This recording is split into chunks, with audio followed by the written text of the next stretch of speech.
This video is going to be talking about the administration of justice. I'm releasing it in order to help individuals who are seeking to obtain the enforcement of their own fundamental rights and freedoms here in Canada. It's not meant as legal advice. It's just meant to help human beings enforce their fundamental rights and freedoms. Now, we have come to learn over our studies that the administration of justice means to uphold fundamental rights and freedoms, charter rights, common law rights, better known as natural rights. If you don't know what I'm talking about, then I think you should watch some of my prior videos before continue on watching this video. Now, common law in Canada now develops in accordance with the Charter of Rights and Freedoms, better known as the Constitution Act of 1982. When you look in the Supreme Court, it has made it clear in cases M. A. versus Ryan that common law must develop in accordance with charter values, that the common law trespass equals an infringement or denial of a fundamental right or freedom.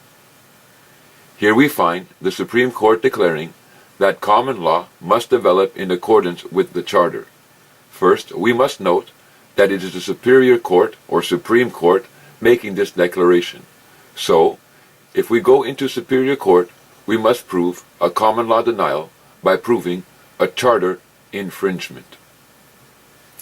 We are also seeking the administration of justice, as we have seen declared in the following judgment. In Gerald Mitchell, this is from the Supreme Court of Canada, he states that the administration of justice, and I go down, according to Grant, it means the term administration of justice in Section 24 of the Charter concerns maintaining the rule of law and its process and includes upholding charter rights in the justice system as a whole. So when you use the term, I'm seeking the administration of justice, what you are saying is you are seeking to uphold your charter rights within the justice system. You are seeking to uphold your common law rights within the judiciary. As we know, common law does indeed exist in Canada. When you look into the Interpretation Act of Canada under Article 8, you find that it states that property and civil rights exist in Canada either common law wise or civilly wise. So they mentioned that two of them exist. Then, when you go into the Quebec Civil Code, the preamble, before you read the code itself, it specifically says that the Quebec Civil Code is an expression of jus commun, which means common law, whether directly mentioned in the code itself or implicitly mentioned, which means it's hidden in there. So if you understand what common law was, and you were reading the Quebec Civil Code, you'd be able to pull out the articles of law that dealt with common law. Now, many people understand, who are looking for their rights and freedoms, that there is such a thing as common law in Canada. But the question comes, where is it, and how do we defend them? How do we defend our common law rights? Now, when we look to the Supreme Court of Canada, that's a judgment from the Supreme Court of Canada and M.A. versus Ryan, it teaches us that common law in 2015, actually this would be from 1982, that this would be going back, because that's when the Charter came into existence in Canada. But the Supreme Court of Canada is teaching us that common law must develop in accordance with the Charter. So it's not a fact that there is not common law in Canada, there is common law, and however now it is expressed through the Charter. So our common law rights that have been in existence for many generations are now expressed through the Charter, and actually goes deeper. It says that a trespass in common law now will be an infringement of our fundamental right or freedom. So common law rights are now enforced or now flow through charter rights. And these rights in Canada can be infringed or denied. The executive powers, they can create enactments or regulations that infringe or deny your common law rights, your charter rights.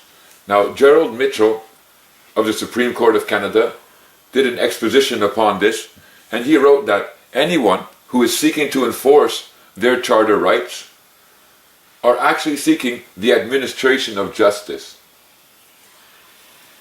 Because common law rights are first and foremost. If you understand common law, fundamental rights and freedoms, natural law, fundamental law, these are all first and primary rights that man can express, that a woman can express. Now, second to this are enactments and regulations.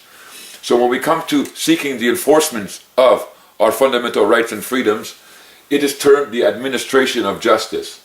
That's what we are looking for. We are saying that an enactment or a regulation has gone against our fundamental rights and freedoms, therefore we are seeking the administration of justice.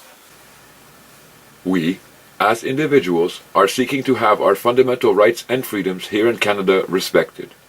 We have come to realize that the executive powers are denying them and infringing upon them, and we are seeking the administration of justice. Many of us have contacted and will probably contact the Office of the Attorney General of Canada concerning our fundamental rights and freedoms. This office has a superintendence over the administration of justice. The office is charged with the duty to uphold and attend to all matters as it pertains to the administration of justice. Now, when you look in the Federal Department of Justice Act, you find the following in Article 4. The Minister, meaning the Attorney General, is the official legal advisor of the Governor General and the legal member of the Queen's Privy Council for Canada, and shall see that the administration of public affairs is in accordance with law. That deals with the democratic society.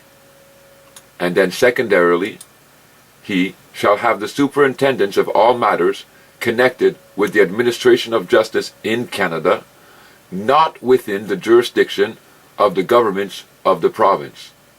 So the Federal Attorney General of Canada has the power, has superintending power over all matters. You see that? All matters connected specifically with the administration of justice. However, these matters must not be under the provincial jurisdiction.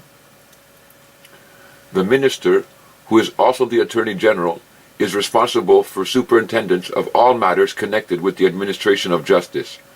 These matters must not be under the provincial government's responsibility. So, the administration of justice is flowing from the Minister of Justice. He has superintending powers over all matters that are not under the control of the provincial government. This verse is declaring that when an individual is seeking the administration of justice, that there are times that the justice will be obtained through the provincial means or provincial courts. Then there are other times when the office of the Federal Attorney General is the means to obtain justice. When we look into the statute and regulations from the federal enactments called the Department of Justice, or when we look into the provincial one called the Department of Justice enactment, we find federally that there is a title or a designation called the Federal Attorney General. And in the provincial, there's someone called the Provincial Attorney General. Now you saw that both of these offices have been charged with the administration of justice. So they're both responsible for upholding charter rights, our fundamental rights and freedoms within Canada. Now, it specifically says that the Federal Attorney General deals with the administration of justice that is not under the control of the Provincial Attorney General. And then it specifically states that the Provincial Attorney General deals with the administration of justice that is not under the control of the Federal Attorney General. So both of these offices have their duties and their responsibilities to uphold our fundamental rights and freedoms for the administration of justice, but you have to be careful because, again, there's a distinction. The Federal Attorney General deals with matters that are not under the care of the Provincial Attorney, and the Provincial Attorney General deals with the administration of justice that's not under the care of the Federal Attorney General. So if you have a problem and you contact the wrong Attorney General, you won't get the response that you're looking for. For example, if you have a problem and the administration of justice lies within the Provincial Attorney General, but yet you contact the Federal Attorney General, you're not going to receive the response you're looking for. And vice versa. if the administration of justice lies within the federal attorney general, it was a federal enactment, but yet you contacted the provincial, you won't get the response you're looking for. So we have two offices that are charged with the duties concerning the administration of justice. We have the federal attorney general and we have the provincial attorney general. Now, for any individual who's seeking to exercise their fundamental rights and freedoms, they have to discern and figure out what is under the federal attorney general's control and what is under the provincial attorney general's control. You'd have to go into the Constitution Act of Canada, 1867, in Article 91. There, you will find the matters, the subject matters, concerning what the federal attorney general is under control, what he has control of. Constitution Act 1867, Article 91. When you look there, you will see a list of all the matters that the federal attorney general has control of. Same thing. You'd have to go to the Constitution Act of 1867, Article 92, to check what the provincial attorney general has control of. Because there you will see the provincial powers have been delegated to the provincial legislators, and they will be creating provincial enactments. And if these provincial enactments breach your rights, your fundamental rights and freedoms, then you have to go after the provincial attorney general. But if you look and it's a federal enactment that is breaching your fundamental rights and freedoms, then you have to go after the federal attorney general. So it's very important that you discern the situation. Who has control of the situation? What enactment is stripping me, is removing my fundamental right and freedom? Is it a federal enactment or is it a provincial enactment? Then I will know where to target my attack for the administration of justice. Now, each subsequent province has a Department of Justice enactment, and we look into the duties of the minister. The minister is the official legal advisor of the lieutenant governor and the legal member of the executive council. Now, the attorney general here, it's mentioned that he's the legal advisor of the lieutenant governor, and the lieutenant governor is a representative of the Queen. Now, also, the attorney general is a legal member of the executive council. You see that?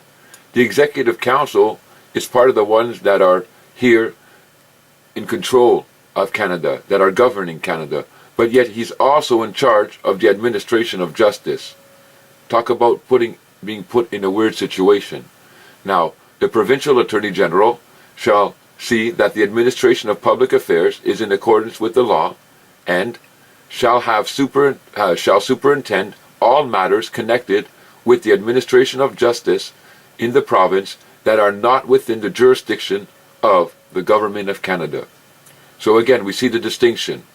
The federal attorney general of Canada has powers to deal with the administration of justice if the problem is not under provincial jurisdiction, and the provincial attorney general has powers to deal with the administration of justice if the matter is not under the control of the government of Canada, meaning the federal attorney general. Now, the governors appoint the attorney general of Canada, and I used Manitoba here for an example, and attorney general of Manitoba, and they are charged with the administration of justice. The attorney general of Canada and also the attorney general of Manitoba is charged with the administration of justice. Now, we're not talking about the individual men who are sitting in these offices, because those roles change term by term or whenever it is. However, what we're talking about is the office itself. An office is controlled by an enactment or a regulation. The duties and responsibilities that an office has is brought forth through an enactment and a regulation. And we just saw through both enactments, in the Department of Justice enactment, that both of these attorney generals have been charged to superintend over all matters concerning the administration of justice, concerning upholding charter rights and fundamental freedoms. We know that Her Majesty has the obligation to respect and ensure our fundamental rights and freedoms, as found in international and domestic law. We see that this obligation is imposed upon the offices of the Attorney Generals by charging these offices with the responsibility of the administration of justice. Administration of justice means upholding fundamental rights and freedoms, charter rights. The Minister of Justice has been charged with this responsibility. The provincial government has this responsibility also. Looking back into the enactment, we see the following duties and responsibilities coming out upon the office of the Federal Attorney General, the Minister of Justice.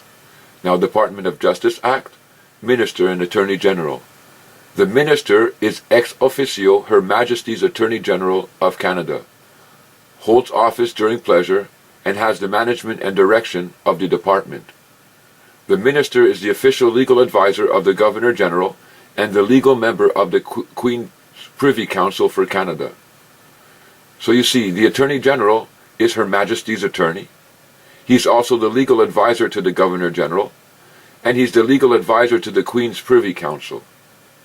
This office is playing multiple roles, while these duties, if handled with honor and care, complement one another and allow the individual playing the role to accomplish the administration of justice. This office can also be used to hinder the expression of justice. This office is under obligation to ensure and protect fundamental rights and freedoms, yet this office is also the legal advisor of the Queen and the Crown.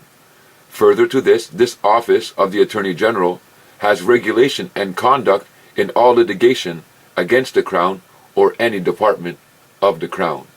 So, the power to do right or wrong is present within the duties and responsibilities, the powers that this office exercises. Okay, so within your local province, it doesn't matter what province you are in, you have your provincial Attorney General. Now, we want to look at the court structure that's operating within the provinces to see what's transpiring. You have statutory courts. So what is a statutory court? A lot of people ask that question. A statutory court is set up by enactments and regulations. That's where it has its power. It can only follow the rules and law of the enactments and regulations. Now, for example, a traffic court. Traffic court would be considered a statutory court. I go in there and it can only deal with one matter, my ticket. That's it. Of course, on the other hand, it should fit in the administration of justice, but that's not what we're talking about. We're talking about the fact that it's just a statutory court. So, for example, I'm under private contract with somebody, and I have a disagreement with them concerning that contract. I wouldn't tell them, okay, listen, fix up this problem right now, or I'm going to take you to traffic court because I have a civil disagreement with you. It wouldn't work. I couldn't go to traffic court and say, hey, judge, this guy promised to do a whole bunch of work for me. I paid him half in advance, and he never did the work for me. He took my money and he left. The guy would say, oh, well, I can't hear your case. This has nothing to do with tickets. So a statutory court can only deal with a certain matter. For example, again, traffic. Now, also in our provinces, we have something that's called the Superior Court of the province. Now, this is a court that can deal with the inherent jurisdiction, that can deal with the administration of justice straight up and front. It has the power to deal with our fundamental rights and freedoms. Now, getting back to the statutory court, and I'm going to get into the Superior Court a bit more, but getting back to the statutory court, when you study the Supreme Court of Canada, and you see concerning the administration of justice, it specifically teaches us that a statutory court, if we go in there before them, seeking to exercise our rights, or seeking the administration of justice, they're supposed to fit in to the existing scheme that is going on, our administration of justice. So you walk in there and you say, listen, I believe this enactment has stripped me of my fundamental right and freedom. I don't think it's of any force or effect against me, according to the Constitution Act of Canada, Article 52, and here's the reason why. Now, when the judge hears you out, he's supposed to be able to say, yeah, you know what, that's of no force or effect against you. I'm not invalidating the legislation. Get on out of here. I'm dismissing the ticket. He has the power to do that, a statutory court. Do they do it? Sometimes, sometimes not. I see a lot of times when they do it, and I see other times when they don't do it, when the judge is being hard up, where, oh yeah, it's my court, and I'm not going to administrate justice here. What he's actually saying is that if I screw you here, then you're going to have to go here. And most people don't understand how to go here and don't know the powers of this court. But a statutory court should be fitting in the administration of justice when it comes to our claiming there's been an infringement or denial of our fundamental rights and freedoms. But above that, the Superior Court has all power. In your province, if you have a problem with your province enactment because it stripped you of a fundamental right and freedom, the Provincial Attorney General has the power to deal with the administration of justice. And when we look into the court system, we're going to find that this is a very powerful court to operate on my behalf and your behalf. The Attorney General of Canada, Article 5, is charged with the settlement and approval of all instruments issued under the Great Seal, and shall have the regulation and conduct of all litigation for or against the Crown, or any department, in respect of any subject within the authority or jurisdiction of Canada. The Attorney General is to address the situation if your fundamental rights and freedoms have been infringed, yet the office is also Her Majesty's legal counsel and the Crown's counsel. The office has the power to regulate this problem concerning the administration of justice, but the office also has the power to try and protect the Queen and the Crown's interest in this matter. Attorney General is ex officio to the Queen, is a legal advisor of the Governor General, and is the legal advisor of the Privy Council. The Attorney General has been charged with all matters connected with the administration of justice, regulation and control of claims against the Crown. Now again, the powers, duties, and functions of the Minister. The Minister is the official legal advisor of the Governor General and the legal member of the Queen's Privy Council for Canada, and shall have the superintendence of all matters connected within the administration of justice in Canada, not within the jurisdiction of the governments of the provinces. The Federal Attorney General deals with the administration of justice that is not within the jurisdiction of the provincial governments. When individuals searches out their rights and freedoms, they will find that there are certain fundamental rights and freedoms that have been charged into the provincial government, the Provincial Attorney General, and others that remain the federal government, Attorney General's responsibility. Common law has existed for many, many generations, and while now it must develop in accordance with the Charter of Rights and Freedoms and the International Bill on Human Rights, the administration of justice has always been present, even though it may not have been very enforceable. When we look to that judgment, R versus Haynes, it states, prior to the Charter's advent, the individual really had no special means of protecting against incursions upon his or her basic fundamental rights by executive or legislative arm of the state. Law and the Constitution hinges the existence of public order, and it mandated compliance with directives and ordinances even if they infringed upon individual fundamental rights and freedoms. Now, a primary purpose of the Charter was to change this relationship with the individual and the state and its laws by endowing individuals with an effective means of challenging the acts of the state in courts on the ground of violation of their constitutionally protected rights and freedoms. So when you're looking for the administration of justice, it breaks down as follows. The Federal Attorney General, he has the power to superintend concerning the administration of justice to uphold your fundamental rights and freedoms. This flows into the Federal Court of Canada. And concerning the administration of justice, the Provincial Attorney General, this flows into the superior courts and into all other courts. Now remember that in the Supreme Court of Canada, Gerald Mitchell mentioned this. The Charter itself contains no procedural directions. The absence of jurisdictional provisions and directions in the Charter confirms the view that the Charter was not intended to turn the Canadian legal system upside down. What is required is that it be fitted into the existing scheme of the Canadian legal procedures. There is no need for special procedures and rules to give it full and adequate effect. So, when we're talking about the administration of justice, if I seek this, if I'm the one that goes in and says, listen, the way you're treating me through your enactment and regulation is stripping me of my fundamental rights and freedoms, then if I go against the federal court and I go against the Attorney General, that's the federal way. If I go against the provincial, It's the provincial superior court and the provincial attorney general.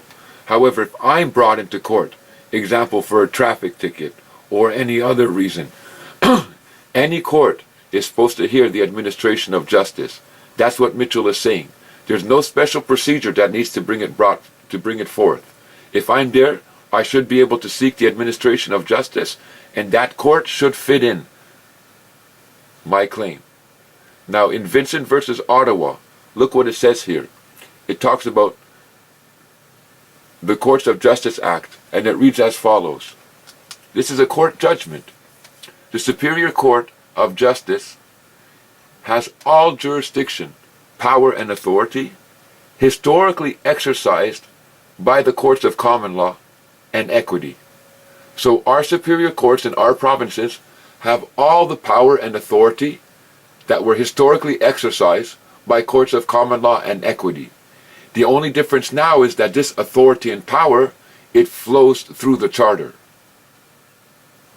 Now again, in Article 26 of this same judgment, he writes that it stands for the proposition that the Superior Court is a court of general jurisdiction and has all the powers that are necessary to do justice between the parties, except where provided specifically to the contrary.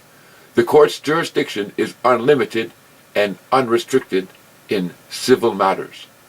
So here it says the Superior Court has all the power necessary to do justice, unless what? Except where provided specifically to the contrary, except if it was the Federal Attorney General of Canada that was charged with the administration of justice. Then the Superior Court wouldn't have the power to deal with it, because another court has the power to deal with it. But if it's a provincial matter, if it's the Attorney General of the province, then the Superior Court has all the power to deal with it, and has all the authority to deal with this common law matter, with this fundamental right and freedom. Now remember, the Supreme Court of Canada, again, in M versus Ryan, says that common law must develop in accordance with the Charter, and that a trespass in common law equals an infringement or denial of a fundamental right and freedom. Now, Vincent versus Ottawa, it states that the Charter therefore does not bestow upon the court jurisdiction it previously lacked. It does, however, grant persons, and notice the S there, rights not previously enshrined, which may be enforced by courts of competent jurisdiction having powers acquired independent of the Charter. Now, when you look at the word person in general, if you just go to a dictionary and you look at the word person, it's going to break down in two ways. You're going to find that it's going to say it can either mean an artificial person, or it can mean a human being, or man, or a woman. So when it uses the word persons here, that's why they added the S to include both capacities, because we know the Charter opens up both ways. The Superior Court has all jurisdiction, power, and authority that's been exercised by common law courts prior to the Charter. The Superior Court has inherent jurisdiction. However, common law now is expressed through the Charter. Now we're looking at another judgment, Scarola versus MNR, 2002. The term inherent jurisdiction is one that is commonly, not always accurately used when arguments are made with respect to the jurisdiction base upon which a court is asked to make a particular order. The inherent jurisdiction of a superior court is derived not from any statute or rule of law, but from the very nature of the court as a superior court. So we are seeing that the power to administrate justice in the superior court is not flowing from or coming from any statute or regulation. This power to administrate justice comes from the very heart of the court. When an individual is seeking the administration of justice, they are not accessing a court that is a statutory court, but a court of inherent jurisdiction. Now just the opposite, in Scarola versus MNR, it says the court, as a statutory creation, does not have the inherent jurisdiction. So, a superior court, when it's a statutory creation, when it's being regulated and controlled under enactments and regulations, it does not possess, it cannot exercise its inherent jurisdiction. However, when you are dealing with this court, seeking the administration of justice, it then does have the inherent jurisdiction. It can regulate concerning fundamental rights and freedoms. It has all power and authority to deal with common law breaches, with breaches of our fundamental rights and freedoms. The Superior Court, as a court of inherent jurisdiction, has the power to administrate justice, our common law rights, our charter rights. The Superior Court, as a statutory creation, has no inherent jurisdiction. What we are seeing is a two-faced court, or a two-sided court. The Superior Court, on one hand, has all jurisdiction and power. It has inherent power to deal with the administration of justice. Then, it is also a court of statutory creation and does not have the inherent jurisdiction.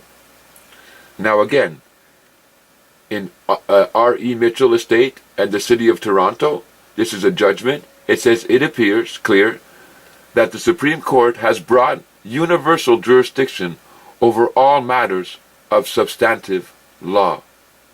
And again, and the rule for jurisdiction is that nothing shall be intended to be out of the jurisdiction of the Superior Court, but that which specifically appears to be. So if an individual was seeking the administration of justice and went to the Superior Court of their province, it has the inherent power to grant the remedy, to grant what you are seeking. However, if the right you are seeking was under federal control, then the Superior Court would have no power to hear your claim. Now, Viscount Haldane, for the Privy Council, in dealing with the question of the nature of the jurisdiction of a superior court, said, if the right exists, the presumption is that there is a court which can enforce it. If no other mode of enforcing is prescribed, that alone is sufficient to give jurisdiction to the Queen's Court of Justice. Here it says King's, because this was from 1667, but nevertheless now it's the Queen's Bench, Queen's Court of Justice. In order to oust jurisdiction, it is necessary, in absence of a special law, excluding it altogether, to plead that jurisdiction exists in some other court. This is the effect of authorities.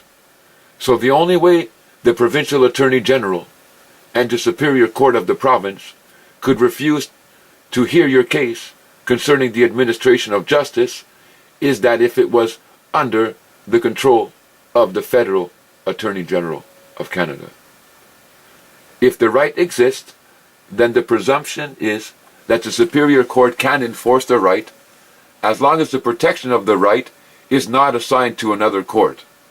Since the Superior Court has inherent jurisdiction, it has the ability to enforce a right, administration of justice, if the enforcement of this right was not assigned to another court body.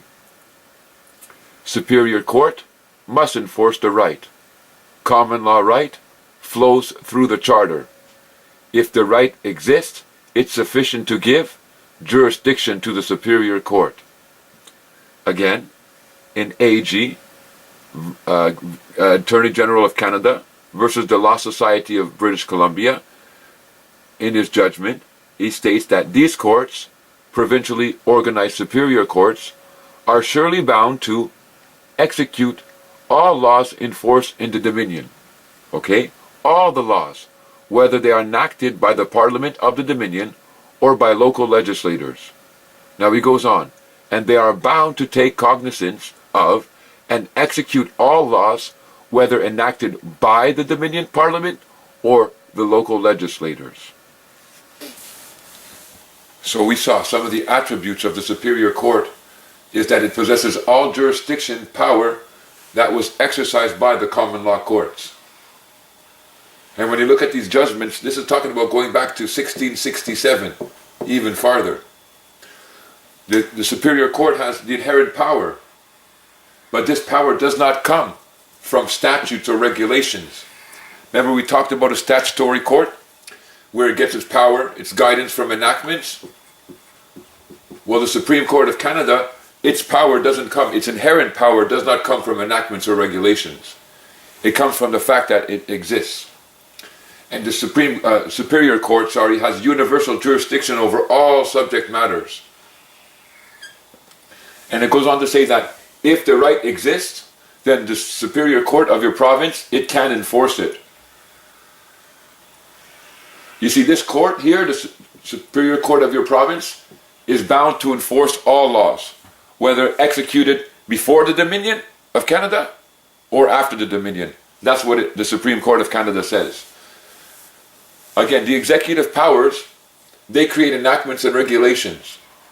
And if these enactments and regulations strip you of your fundamental rights and freedoms, if you catch them taking away your fundamental rights and freedoms, the judiciary, the Supreme Court, the Superior Court, is supposed to be here to help you in order to seek the administration of justice and say, executive powers, those laws that you are creating are going against the Charter. And more specifically, they've gone against that individual's fundamental rights and freedoms. Now, therefore, there are no force or effect against that individual. We saw R versus Haynes, where it said prior to the Charter, we didn't have much power to protect ourselves. But now, since the advent of the Charter, we have the ability to challenge the executive powers and say, that enactment that you're trying to force against me, it's stripping me of my fundamental rights and freedoms. Therefore, I'm going to seek the administration of justice. And I'll find it in the Superior Court of my province. If it's a provincial matter, and if it's a federal matter, I'll find it in the Federal Court of Canada. The Queen's Court, which we know as the Superior Court, is bound to take recognition of all laws that are enforceable on this territory. The courts are bound to enforce the right. Common law, trespass, equals a trespass of our Charter rights and freedoms. Common law develops with the Charter. Charter grants rights not previously enshrined, that were not guaranteed before. They existed, but they weren't guaranteed. Now, in Vincent versus Ottawa, again, it says the Superior Court of Justice has all the jurisdiction, power, and authority historically exercised by courts of common law and equity. Common law rights are enshrined or expressed and protected in the Charter of Rights and Freedoms. Prior to the Constitution Act of 1982, our individual common law, natural fundamental rights and freedoms were not enshrined, and these rights, whatever they were very difficult to uphold and enforce. Now, Eldridge versus British Columbia, Attorney General, 1997, there is no question, of course, that the Charter applies to provincial legislation, the ones who make the enactments and regulations provincially. There are two ways, however, in which it can do so. First, legislation may be found to be unconstitutional on its face because it violates Charter right and is not saved by Section 1. In such cases, the legislation will be invalid and the court compelled to declare it of no force or effect pursuant to Section 52, Section 1 of the Constitution Act of 1982. Secondly, the Charter may be infringed not by the legislation itself, but by the actions, you see that, by the actions of a delegated decision maker in applying it. In such cases, the legislation remains valid, but a remedy for the unconstitutional action may be sought pursuant to Section 24, subsection 1 of the Charter. Action taken under statutory authority is valid only if it is within the scope of that authority, since neither Parliament nor the legislator can itself pass a law in breach of the Charter. Neither body can authorize actions which would be in breach of the Charter.